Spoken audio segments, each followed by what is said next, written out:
जय बृहस्पति देव। आज गुरुवार के दिन सुनेंगे हम बृहस्पति की व्रत कथा।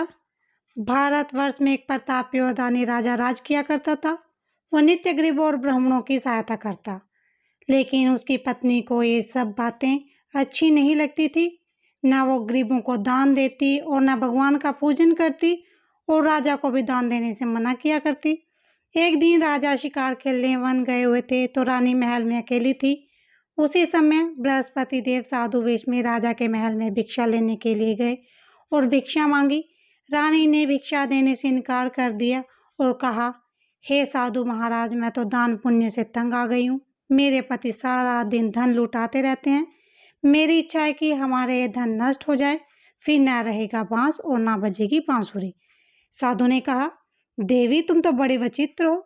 धन संतान तो सभी चाहते हैं, पुत्र और लक्ष्मी तो पापी के घर भी होनी चाहिए। यदि तुम्हारे पास अधिक धन है तो भूखों को भोजन दो, प्यासों के लिए प्याऊ बनवाओ, मुसाफिरों के लिए धर्मशाला खुलवाओ। जो निर्धन अपनी कुंवारी कन्याओं का विवाह नहीं कर सकते, उनका विवाह करा दो। ऐसे और कई काम हैं जिनके करने से तुम्हारा यश लोक परलोक में फैलेगा। परंतु रानी पर उपदेश का कोई प्रभाव न पड़ा।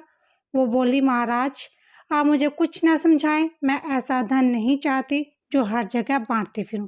साधु ने उत्तर दिया, यदि तुम्हारी ऐसी इच्छा है तो तथास्तु।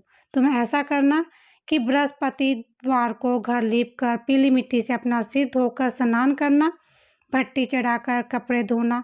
ऐसा करने से आपका सारा धन नष्ट हो जाएगा। इतना कहकर वो साधु महाराज वहाँ से अंतर्लोप हो गए। साधु के अनुसार कई बातों को पूरा करते हुए रानी को केवल 3 बृहस्पतिवार बीते थे कि उसकी समस्त धन संपत्ति नष्ट हो गई। भोजन के लिए राजा का परिवार तरसने लगा। तब एक दिन राजा ने रानी को बोला कि हे रानी, तुम यहीं रुको, मैं दूसरे देश को जाता हूँ, क्योंकि यहाँ सब लोग मुझे जानते हैं, इसीलिए मैं कोई छोटा कार्य नहीं कर सकता। ऐसा कहकर राजा परदेश चला गया। वहाँ पर जंगल से लकड़ी काट कर लाता, शहर में बेचता। इस तरह वह अपना जीवन व्यतीत करने लगा। इधर राजा परदेश जाते ही रानी और दासी दुखी रहने लगी। एक बार जब रानी और दासी को 7 दिन बिना भोजन के रहना पड़ा तो रानी ने अपनी दासी से कहा, हे दासी, पास के नगर में मेरी बहन रहती है, वह बड़ी धनवान है, तू उसके पास जा, कुछ ले आ ताकि थोड़ी बहुत गुजर बसर हो जाए। दासी रानी की बहन के पास गई। उस दिन गुरुवार था और रानी की बहन उस समय बृहस्पति व्रत की कथा सुन रही थी। दासी ने रानी की बहन को अपनी रानी का संदेश दिया, लेकिन रानी की बड़ी बहन ने कोई उत्तर नहीं दिया। जब दासी को रानी की बहन से कोई उत्तर ना मिला तो वो बहुत दुखी हुई और उसे क्रोध भी आया। दासी ने वापस आकर रानी को सारी बात बता दी। सुनकर रानी ने अपने भाग्य को कोसा। उधर रानी की बहन ने सोचा कि मेरी बहन की दासी आई थी, परंतु मैं उसे कुछ नहीं बोली, इससे वो दुखी हुई होगी।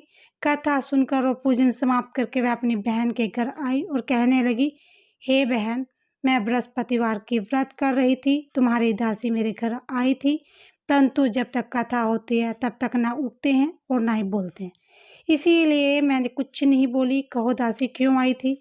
रानी बोली, बहन तुमसे क्या छुपाऊं, हमारे घर में खाने तक को अनाज नहीं। ऐसा कहते ही रानी की आंखें भर आई। उसने दासी समेत पिछले 7 दिनों से भूखे रहने की सारी बात अपनी बहन को विस्तार पूर्वक सुना दी। रानी की बहन बोली, देखो बहन, भगवान बृहस्पति देव सबकी मनोकामनाओं को पूर्ण करते हैं। देखो, शायद तुम्हारे घर में अनाज रखा हो। पहले तो रानी को विश्वास नहीं हुआ, पर बहन के आग्रह करने पर उसने अपनी दासी को अंदर भेजा तो उसे सचमुच में अनाज से भरा एक घड़ा मिला।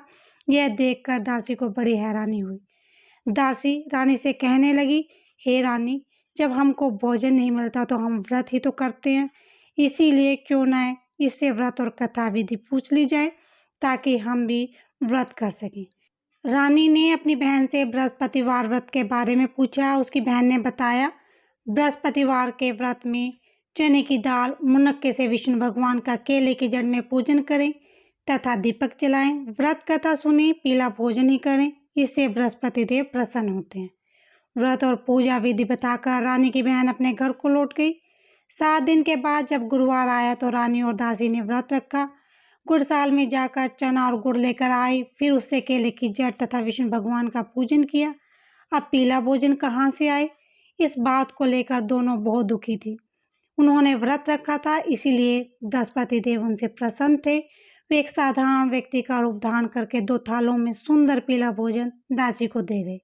भोजन पाकर दासी प्रसन्न हुई और फिर रानी के साथ मिलकर भोजन ग्रहण किया। उसके बाद वे सभी गुरुवार को व्रत और पूजन करने लगी। बृहस्पति भगवान की कृपा से उनके पास फिर से धन संपत्ति आ गई, परंतु रानी फिर से पहले की तरह आलस करने लगी। तब दासी बोली, देखो रानी, तुम पहले भी इस प्रकार आलस किया करती थी, तुम्हें धन रखने में कष्ट होता था, इस कारण सभी धन नष्ट हो गया, और अब जब भगवान बृहस्पति की कृपा से धन तुम्हें वापस मिला और तुम फिर से आलस करने लगे हो। रानी को समझाते हुए दासी कहते हैं कि बड़ी मुसीबतों के बाद हमने ये धन पाया, इसीलिए हमें दान पुण्य करना चाहिए, भूखे मनुष्यों को भोजन कराना चाहिए और धन को शुभ कार्यों में खर्च करना चाहिए, जिससे तुम्हारे कुल का यश बढ़ेगा, स्वर्ग की प्राप्ति होगी और पितृ प्रसन्न होंगे। रानी दासी की बात मानकर अपना धन शुभ कार्यों में खर्च करने लगी, जिससे पूरे नगर में उसका यश फैलने लगा। एक दिन राजा दुखी होकर जंगल में एक पेड़ के नीचे आसन जमाकर बैठ गया। वह अपनी दशा को याद करके व्याकुल होने लगा। बृहस्पतिवार का दिन था। एकाएक उसने देखा कि निर्जन वन में एक साधु प्रकट हुए। वो साधु वेश में स्वयं बृहस्पति देव थे। लकड़हारे के सामने आकर बोले, हे लकड़हारे, इस सुनसान जंगल में तो किस चिंता में खोया है? लकड़हारे ने दोनों हाथ जोड़कर प्रणाम किया, उत्तर दिया, महात्मा जी, आप सब कुछ जानते हैं, मैं क्या कहूँ। ये कहकर रोने लगा और साधु को अपनी आत्मकथा सुनाई। महात्मा जी ने कहा, तुम्हारी स्त्री ने बृहस्पति के दिन बृहस्पति भगवान का निरादर किया था, जिसके कारण रुष्ट होकर उन्होंने तुम्हारी ये दशा कर दी थी। अब तुम चिंता मत करो, मेरे कहे अनुसार चलो और तुम्हारे सब कष्ट दूर हो जाएंगे और भगवान पहले से भी अधिक संपत्ति देंगे। तुम बृहस्पति के दिन कथा किया करो, 2 पैसे के चने मुनक्का लाकर उनका प्रसाद बनाओ और शुद्ध जल से लोटे में शक्कर मिलाकर अमृत तैयार करो। कथा के पश्चात अपने सारे परिवार और सुनने वाले प्रेमियों को अमृत व प्रसाद बांटकर आप भी ग्रहण करो। ऐसा करने से भगवान तुम्हारी सब मनोकामनाएं पूरी करेंगे। साधु के ऐसे वचन सुनकर लकड़हारा बोला, हे प्रभु, मुझे लकड़ी बेचकर इतना पैसा नहीं मिलता जिससे भोजन के उपरांत कुछ बचा सकूं। मैंने रात्रि में अपनी स्त्री को व्याकुल देखा, मेरे पास कुछ भी नहीं जिससे मैं उसकी खबर मंगवा सकूं। साधु ने कहा, हे लकड़हारे, तू किसी बात की चिंता मत कर। बृहस्पति के दिन तुम रोजाना की तरह लकड़ियां लेकर शहर को जाओ। तुमको रोज से दुगना धन प्राप्त होगा, जिससे भली भांति भोजन कर लोगे और बृहस्पति की पूजा का सामान भी आ जाएगा। इतना कहकर साधु अंतर्ध्यान हो गए। धीरे धीरे समय व्यतीत होने पर फिर वही बृहस्पतिवार का दिन आया। लकड़हारा जंगल में लकड़ी काटकर किसी शहर में बेचने गया। उसे उस दिन से अधिक पैसा मिला। राजा ने चना गुड़ आदि लाकर गुरुवार का व्रत किया। उस दिन से उसके सभी क्लेश दूर हुए, परंतु जब दोबारा गुरुवार का दिन आया तो बृहस्पति का व्रत करना भूल गया।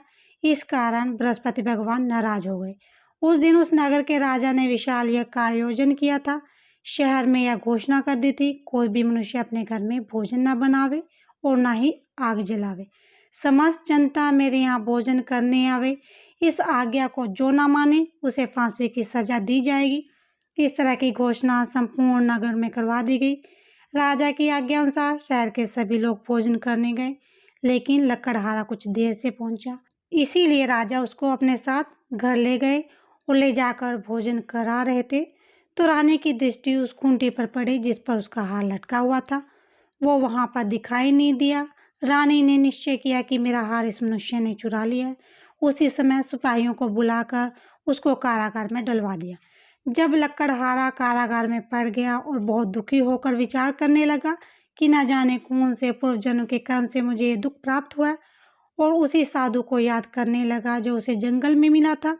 उसी समय तत्काल बृहस्पति देव साधु के रूप में प्रकट हुए और उसकी दिशा को देखकर कहने लगे, अरे मूर्ख, तूने बृहस्पति देव की कथा नहीं करी, इस कारण तुम्हें दुख प्राप्त हुआ है। अब चिंता मत कर, बृहस्पतिवार के दिन कारागार के दरवाजे पर 4 पैसे पड़े मिलेंगे, उनसे तुम बृहस्पति की पूजा करना, तेरे सभी कष्ट दूर हो जाएंगे। बृहस्पति के दिन उसे 4 पैसे मिले। लकड़हारे ने कथा कही। उसी रात्रि को बृहस्पति देव ने उस नगर के राजा को स्वप्न में कहा, हे राजा, तुमने जिस आदमी को कारागार में बंद कर दिया वो निर्दोष है, ये राजा है, उसे छोड़ देना। रानी का हार उसी खूंटी पर लटका है, अगर तू ऐसा नहीं करेगा तो मैं तेरे राज्य को नष्ट कर दूंगा। इस तरह रात्रि के स्वप्न को देखकर राजा प्रातःकाल उठा और खूंटी पर हार देकर लकड़हारे को बुलाकर क्षमा मांगी। लकड़हारे को योग सुंदर वस्त्र आभूषण देकर विदा कर दिया। बृहस्पति देव की आज्ञा अनुसार लकड़हारा अपने नगर को चल दिया। राजा जब अपने नगर के निकट पहुंचा तो उसे बड़ा आश्चर्य हुआ। नगर में पहले से भी अधिक बाग, तालाब, कुएं, बहुत सी धर्मशालाएं, मंदिर आदि बन गए हैं। राजा ने पूछा, ये किसका बाग है, धर्मशाला है? तब नगर के सब लोग कहने लगे, ये सब रानी और बांदी के हैं। तो राजा को आश्चर्य हुआ और गुस्सा भी आया। तब रानी ने एक खबर सुनी कि राजा आ रहे हैं, तो उन्होंने बांदी से कहा, हे दासी, देख राजा हमको कितनी बुरी हाल में छोड़ के गए थे। हमारी ऐसी हालत को देखकर वो लौट ना जाए, इसीलिए तो दरवाजे पर जाकर खड़ी हो जा। आज्ञा अनुसार दासी दरवाजे पर खड़ी हो गई। राजा आए तो उन्होंने अपने हाथ लिवा लाई। तब राजा ने क्रोध करके अपनी रानी से पूछा, ये धन तुम्हें कैसे प्राप्त हुआ? तब उन्होंने कहा, हमें ये सब धन बृहस्पति देव के व्रत के प्रभाव से हुआ है।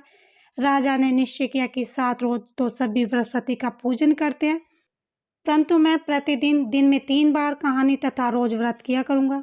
अब हर समय राजा के दुपट्टे में चने की दाल बंधी रहती तथा दिन में 3 बार कहानी कहता। एक रोज राजा ने विचार किया, चलो अपनी बहन के यहाँ हो आवे। इस निश्चय से राजा घोड़े पर सवार हो अपनी बहन के यहाँ को चलने लगा। मार्ग में उसने देखा कि कुछ आदमी एक मुर्दे को ले जा रहे हैं। उन्हें रोकर राजा ने कहा, अरे भाई, मेरी बृहस्पति देव की कथा सुन लो। वे बोले, लो, हमारा तो आदमी मर गया और इसको अपनी कथा की पड़ी। परंतु कुछ आदमी बोले, अच्छा कहो, हम तुम्हारी कथा भी सुन लेंगे। राजा ने दाल निकाली और जब कथा आधी हुई कि मुर्दा हिलने लगा, और जब कथा समाप्त हो गई तो राम राम करके मुर्दा उठकर खड़ा हो गया। आगे मार्ग में उसे किसान खेत में हल जोतता मिला। राजा ने उसे देखा और उसे बोला, अरे भाई, तुम मेरी बृहस्पति देव की कथा सुन लो। किसान बोला, जब तक मैं तेरी कथा सुनूंगा तब तक 4 हैया जोत लूंगा। जा अपनी कथा किसी और को सुना। इस तरह राजा आगे चलने लगा। राजा के हटते ही बैल पछाड़ा खाकर गिर गए और किसान के पेट में जोर से दर्द होने लगा। उसी समय उसकी माँ रोटी लेकर आई। उसने तब यह देखा, अपने पुत्र से सब हाल पूछा और बेटे ने सभी हाल कह दिया। तो बुढ़िया दौड़ी दौड़ी उस घुड़सवार के पास गई और उससे बोली कि मैं तेरी कथा सुनूंगी, अपनी कथा मेरे खेत में चलकर कहना। राजा ने बुढ़िया के खेत में जाकर कथा कही, जिसके सुनते ही बैल उठ खड़े हुए। किसान के पेट का दर्द बंद हो गया। राजा अपनी बहन के घर पहुंचा। बहन ने भाई की खूब मेहमानी की। दूसरे रोज प्रातःकाल राजा जगा। वह देखने लगा कि सब लोग भोजन कर रहे हैं। राजा ने अपनी बहन से कहा, ऐसा कोई मनुष्य है जिसने भोजन ना किया हो? मेरी बृहस्पतिवार की कथा सुन ले। बहन बोली, हे भैया, ये देश ऐसा है, पहले यहाँ लोग भोजन करते हैं, बाद में अन्य काम करते हैं। अगर कोई पड़ोस में हो तो देखा हूँ। वह ऐसा कहकर देखने चले गए, परंतु उसे कोई ऐसा व्यक्ति नहीं मिला जिसने भोजन न किया हो। अंत में एक कुम्हार के घर गए जिसका लड़का बीमार था। उसे मालूम हुआ कि उसने यहाँ 3 रोज से किसी ने भोजन नहीं किया। रानी ने अपने भाई की कथा सुनने के लिए कुम्हार से कहा। वो तैयार हो गया। राजा ने जाकर बृहस्पतिवार की कथा कही, जिसको सुनकर उसका लड़का ठीक हो गया। अब तो राजा की प्रशंसा होने लगी। एक रोज राजा ने अपनी बहन से कहा कि हे बहन, हम अपने घर को जाएंगे, तुम भी तैयार हो जाओ। राजा की बहन ने अपनी सास से कहा। सास ने कहा, हाँ चली जा, परंतु अपने लड़कों को मत लेके जाना, क्योंकि तेरे भाई की कोई भी औलाद नहीं है। बहन ने अपने भाई से कहा, हे भैया, मैं तो चलूंगी, पर कोई भी बालक नहीं जाएगा। राजा बोला, जब कोई बालक नहीं चलेगा तब तू ही क्या करेगी? बड़े दुख मन से राजा अपने नगर में लौट आया। राजा ने अपनी रानी से कहा, हम निर्वंशी हैं, हमारा मुंह देखने का धर्म नहीं और कुछ भोजन आदि नहीं किया। रानी बोली, हे प्रभु, बृहस्पति ने हमें सब कुछ दिया है, हमें औलाद अवश्य देंगे। उसी रात को बृहस्पति देव ने राजा को स्वप्न में कहा, हे राजा, उठ, सभी सोच त्याग दे, तेरी रानी गर्भ से है। राजा की यह बात सुनकर बड़ी खुशी हुई। 9वें महीने में उसे गर्भ से एक सुंदर पुत्र पैदा हुआ। तब राजा बोला, हे रानी, स्त्री बिना भोजन के रह सकती है, पर बिना कहे नहीं रह सकती। जब मेरी बहन आवे उसे कुछ मत कहना। रानी ने सुनकर हाँ कर दी। जब राजा की बहन ने यह शुभ समाचार सुना, वो बहुत खुश हुई। बधाई लेकर अपने भाई के यहाँ आई। रानी ने कहा, घोड़ा चढ़कर तो नहीं आई, गधा चढ़ी आई। राजा की बहन बोली, भाभी मैं इस प्रकार से ना कहती तो तुम्हें औलाद कैसे मिलती। बृहस्पति देव ऐसे ही हैं, जिसके मन में कामनाएं होती हैं उसे पूर्ण करते हैं। जो श्रद्धा भाव से बृहस्पतिवार का व्रत करता है, कथा पढ़ता है, कथा सुनता है, दूसरों को सुनाता है, बृहस्पति देव उसकी सभी मनोकामनाएं पूर्ण करते हैं। बोलो बृहस्पति देव की जय, विष्णु भगवान की जय।